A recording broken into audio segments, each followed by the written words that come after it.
Radical. Her name is Bond, Sarah Bond. She is the Xbox president currently. Maybe after this she might be impeached. But she answers a question here. I'm going to play the audio clip because I want you all to absorb this answer she gives. I recently talked about it in an upload, did a commentary on all of the studios that Xbox recently shut down, Arcane Austin, Tango Gameworks. This question in this interview with Bloomberg was directly about Tango Gameworks. When the question was asked, I think everybody thought they were going to get an actual answer from this corporation, from this company, as to why they shut down Tango Gameworks. Now, I thought the answer would be something along the lines of, well, it's a tough decision sometimes. You got to make cuts. You got to make cost cuts. We acquired Activision Blizzard for a ton of money, and you got to do what you got to do. That's what I was thinking. It would be like an answer that people would understand. That it wouldn't be generic corporate PR, nothing burger, non-answers. I thought gamers would at least get some kind of an answer from this gaming company about why they shut down one of the best game studios that they had. They created one of the best games they had in Hi-Fi Rush. And the interviewer, I don't have that clip. I'm just going to play the reply to the interview question. But she did a great job. She was right directly to the point. She asked why. They did a great job. They made a great game, well received. Why of all the studios did you choose to shut them down? Let's see what old Sarah has to say about it. I'm going to see if I can follow along here. One of the things I really love about the games industry is it's a creative art form. Creative art form. And it means that the situation and what successes for each game and studio is also really unique. Okay, I'll stop her right there.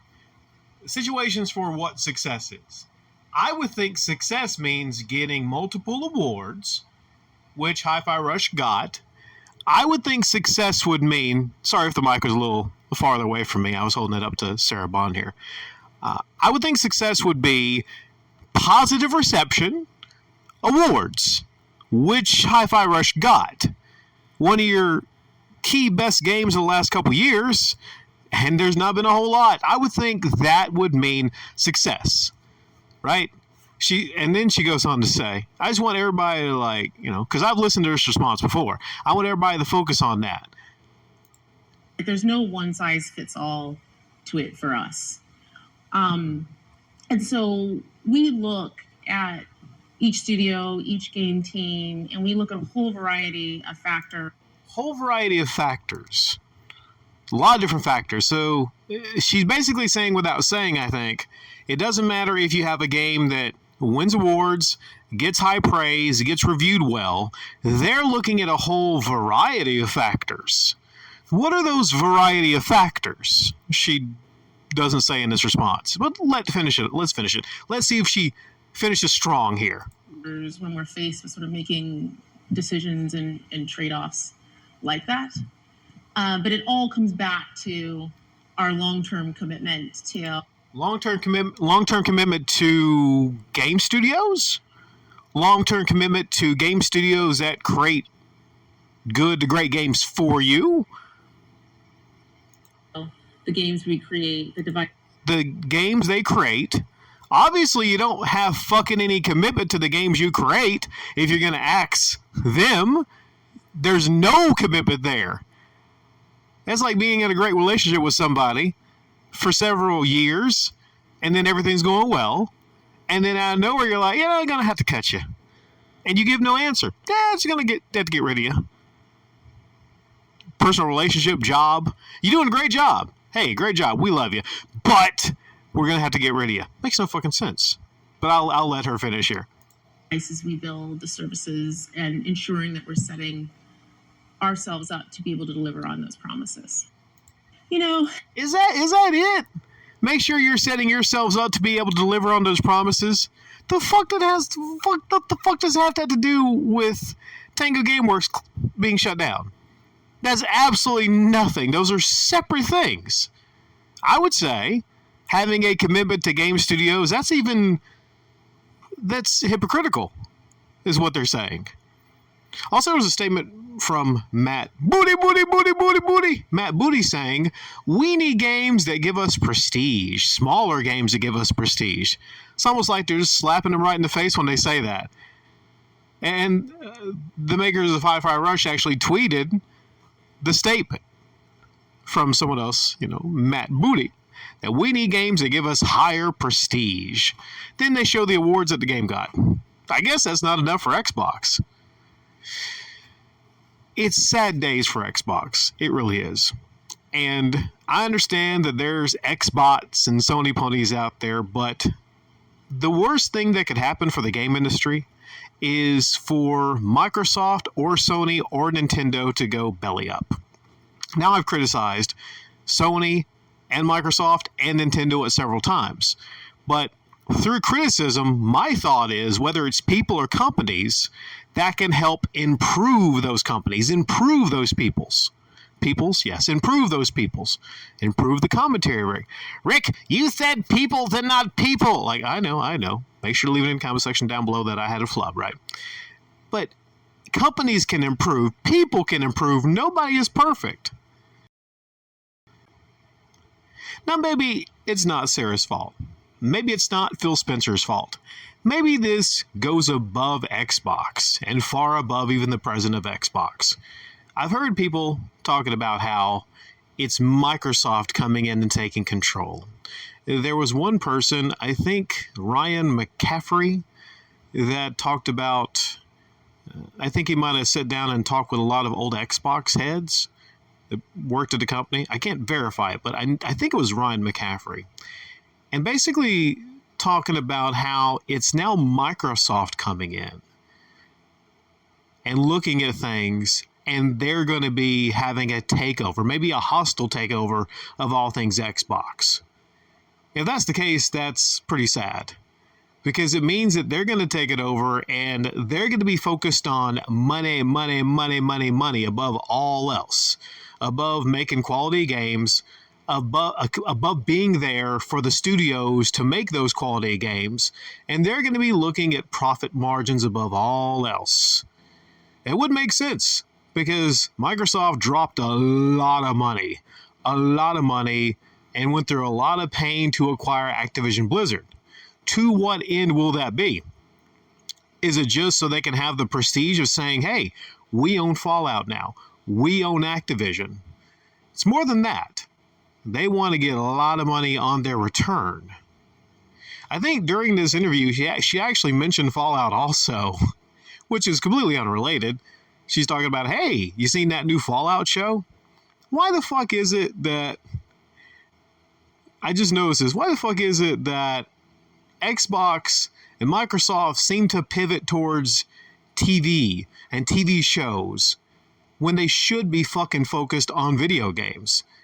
Do they not realize that it's kind of tone deaf talking about the Fallout TV show and working that in there when you should be talking about games and reassuring people and the studios that work for you that these are just cost cuts and in the future we'll be in a better financial position? But maybe she can't talk about those things. And they send her out there knowing that basically she has to put like a little rose in the pile of shit and try to spin and everything to being there with their long-term commitment. So like I said, maybe it's not her fault. Maybe she doesn't deserve the blame and it's just Microsoft coming in, but she's going to be a fall person. It's kind of weird how they sent her out and not maybe Phil Spencer. Could it be possibly, I'm just throwing this out there, maybe because she is black and female? Maybe because she's black and female. And the thought is she's going to get less criticism because she's black or female. And if she does, then there's going to be a lot of people coming to defend her because she's black or female. That's just one thought on it. maybe that's not the case, but it's just kind of particular, kind of weird that they didn't send out Phil Spencer. Because when you think the Xbox division, who do you think of? You don't think of fucking Sarah Bond. You think of Phil Spencer, right? Supposedly the man that saved Xbox 10 years ago. Because they had that horrendous response with the TV sports that was tone deaf. They had Don Matrick bending over and taking a crap on the Xbox, making sure that they could never compete with PS4 by saying, we have a device for people that don't want to use the internet. It's the Xbox 360. Nothing wrong with the 360, but at that point they were trying to pivot away from the 360, and you have to have an online connection, or at least we have to have an online connection to even set up your Xbox.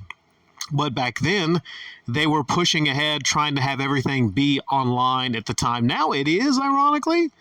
If they did it today, it wouldn't be, because, you basically need the internet to operate any of your systems. But at that time, times were better for gaming also, because you didn't need the internet connection. You didn't need to spend hours downloading a fucking game to use all your bandwidth.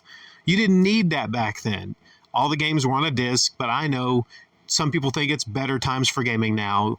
But I'm just saying back then you used to own your games, but that's just across the board. Back then games were finished when you bought them.